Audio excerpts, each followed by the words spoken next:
इस वीडियो में हम सीखेंगे किस तरह से B5 पेपर साइज को सेट करते हैं माइक्रोसॉफ्ट वर्ड डॉक्यूमेंट में। तो पहले माइक्रोसॉफ्ट वर्ड को ओपन कर लें और फिर यहाँ पे लेआउट पे क्लिक करें, फिर साइज पे क्लिक करें, ये जो ड्रॉप डाउन में से क्लिक करें और यहाँ से आप जो है B5 को सिलेक्ट करें 7.17, 10.12 और अगर ये साइज यहाँ पे नहीं दिखाई देगी तो मोर पेपर साइज पे सिलेक्ट करें और यहाँ से सिलेक्ट करें B5।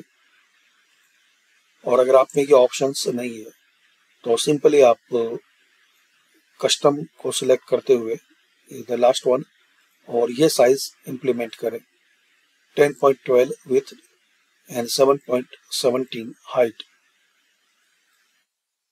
और अगर B5 को एज ए डिफॉल्ट यूज करना है तो सेट एज ए डिफॉल्ट को क्लिक कर लें, फिर ओके पे क्लिक करें।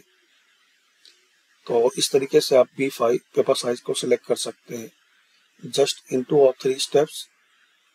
Click on layout, then size and select B5, and also you can select from here B5.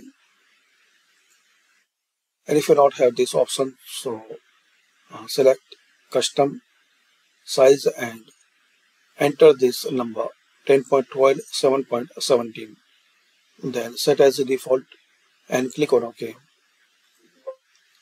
So thanks for watching. Please share, like and subscribe this channel.